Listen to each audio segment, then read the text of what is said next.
Imagine waking up one morning and learning that your country no longer exists and your home is now in another nation. After nearly 200 years of British rule, the Indian subcontinent finally gained independence in 1947. But with that independence came a tragedy that changed millions of lives forever: the partition of India and Pakistan. On August 15, 1947, two new nations were born: India, a Hindu-majority country; Pakistan, created as a Muslim-majority homeland.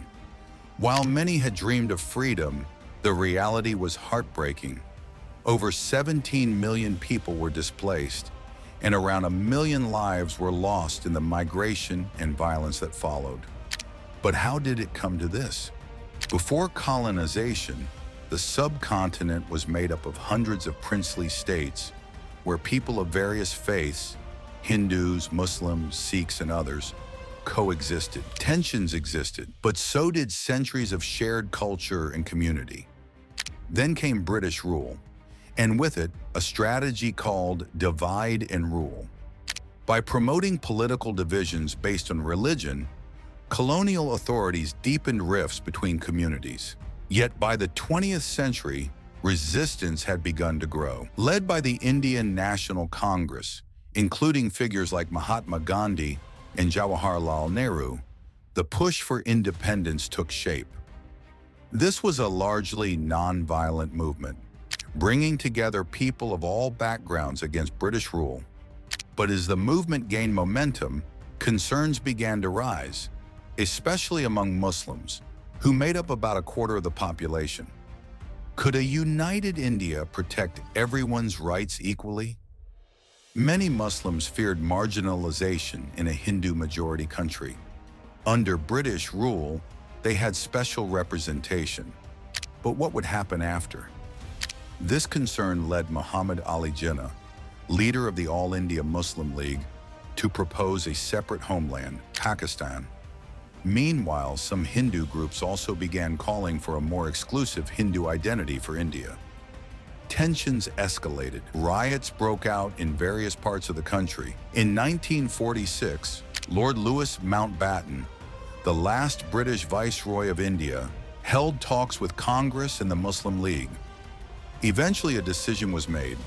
Partition was inevitable.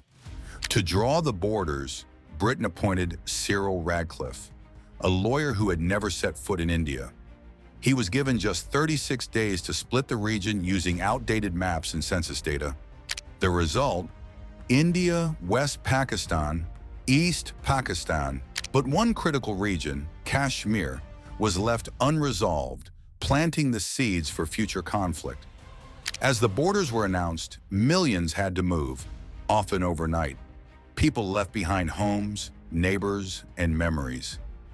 It became one of the largest human migrations in history. Entire families were separated. Communities that had lived together for generations were suddenly divided. The emotional toll was immense, and the pain of that time still echoes today. 75 years later, India and Pakistan remain divided, politically, emotionally, and geographically. The two nations have fought multiple wars, especially over Kashmir, and tensions still exist. Within India, debates around religious identity continue, and Muslims, India's largest minority, often face challenges. In Pakistan, similar identity issues and political instability have created their own struggles. Partition wasn't just a political event, it was a human one. It reshaped families, friendships, and futures. What are your thoughts on partition? Could history have taken a different path? Let us know in the comments. If this story moved you, give it a thumbs up, subscribe for more powerful history stories, and share this video to keep the conversation alive.